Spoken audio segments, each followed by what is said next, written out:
Hello, everyone. Welcome back to the Sports Vault Jersey. Joe Archino back here. And really, today was it. Today was NBA trade deadline day. We were expecting maybe some monstrous things to happen today. Al Horford, possibility of him being traded. Dwight Howard. Were the Cavaliers going to maybe ship off Kevin Love and receive Carmelo Anthony? So many big names circling around with rumors all around the place. Nothing happened though. This is about as quiet a trade deadline as I could remember. I mean, last season it was incredible the way things really finished off, and really it's about as quiet and bare boned as you could get. I mean, really no move of substance or big impact or even really worth mentioning. The big one, of course, was the Cavaliers. I was on a little bit earlier saying last season the Cavs kind of had it all saved by the trade deadline. When they got Shumpert, when they got Smith, when they got Mozgov, that saved their season. Now they're certainly not in the same type of dire situation that they were that really compelled them to make those moves last season. But, you could have thought maybe they would have made a move. Now, they did make a move. Channing Frye apparently is coming to the Cavaliers. The Cavaliers sending off Anderson Varejao. And, Varejao is one of those things where he was hurt all of last season, didn't really get to play this season. He just doesn't really have that same role with the team anymore. Tristan Thompson, Timothy Mozgov, they have the real duties that it comes to and being the big men on that team, and of course Kevin Love as well. But that was the guy, Kevin Love. It always is an interesting dynamic. Did I ever believe that they were really going to trade him? I'd like to say that that most of me would say no, but there was a part of me that also thought yes. And for the most part, it's that for the most part, under David Blatt, and I was a pretty big, staunch David Blatt supporter, I felt like so many times they tried to force the offense to him instead of letting the game naturally flow to him. You can't force things to a player in the NBA. You really have to let them just go out there and let the game come to them naturally. That is why Love in Minnesota was so effective. They had a need for him, and then the game came to him naturally. In Cleveland, he's not needed as much, and because of that, the game doesn't come to him as naturally, so they tried to force things to him a little bit more. I thought it was very promising for Kevin Love early with Tyronn Lue there. He's putting up some very good numbers. The game was coming to him, but, I'm talking like, Kevin Love is gone, and clearly he's still there for the Cavaliers, and he's going to be as important a cog as anyone to get the title this season. Again, I don't think they will win the title. I think Golden State has it all locked up, and Cleveland will get to the finals. They were going to get to the finals regardless of if they made a substantial move. Even if Carmelo Anthony and everything worked out and he came to this team, I still would have been on the air saying the same thing. They get to the finals, but they lose. Right now, I still believe, even without any move of substance, the Cavaliers will get to the NBA Finals, and they will lose to the Golden State Warriors again.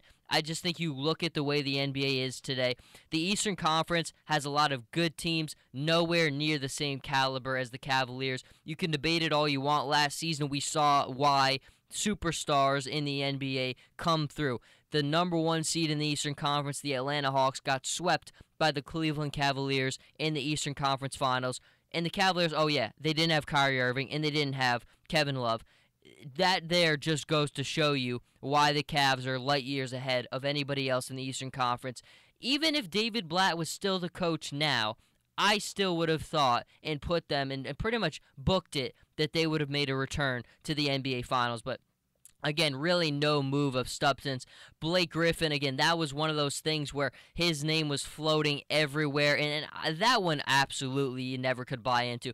Do I think the Nuggets will probably shop his name around? Of course, but where are you going to get value for a guy like Blake Griffin? Blake Griffin is one of the best players in this league. He's a guy who's added more and more dimensions to his game. He was really, I call him a volleyball player early in his career because that's all he could do. He could do nothing aside from put the ball back in the basket, collect loose rebounds, had no game away from the basket. But slowly but surely, he added more layers to his game, and he's a much more complete basketball player. Other stuff aside, Blake Griffin's still got a lot of things he has to work out, and he's got to get his priorities straight. He really screwed up, and the trust is not in Blake Griffin's corner anymore. And if you're a team and you're a coach, that's really one of the things that really has to worry you the most is when the trust isn't in your side anymore. And I think for the Clippers, Blake Griffin certainly has to do a lot of work to earn the trust back. It's not just going to be from putting up points and grabbing rebounds. He's got to regain the trust of the organization and of his teammates, because what he did, there's no excuse for. It is really one of those things that makes you reconsider his priorities and his mindset in the NBA. Blake Griffin's got a lot to do, and of course, Dwight Howard was another one. Now, Mark Stein kind of reported that the Bucks and the Rockets had something in the works, but Dwight Howard would not opt into the final year of his contract, and that kind of put the whole kibosh on that deal there. But overall, it's really just goes to show you nothing happened. I think all the teams kind of look at where they are right now, and I think everybody knows what we all feel. We watch these games. There's nobody better than the Golden State Warriors. There's just not. You could try to add as much ammunition as you can to your team, but you're just not going to build a roster like that overnight. And you make little tweaks, little moves, but I think all these teams know who they are. They know where they stand. Unless you could really, really do something that would substantially bolster you, I think you just have to sit with where you are. And Cleveland, I think, gets it too. They know they're going to get to the finals again without much trouble. They might get a little bit of competition from the Celtics if they face off against them in the Eastern playoffs, but for the most part, they know what they have. Even without Carmelo Anthony, they still have enough. It just comes down to health for them to stand a chance against the Warriors, but it certainly was a lackluster trade deadline with no substantial players being moved, and certainly it's interesting now because it really sets up for a very interesting summer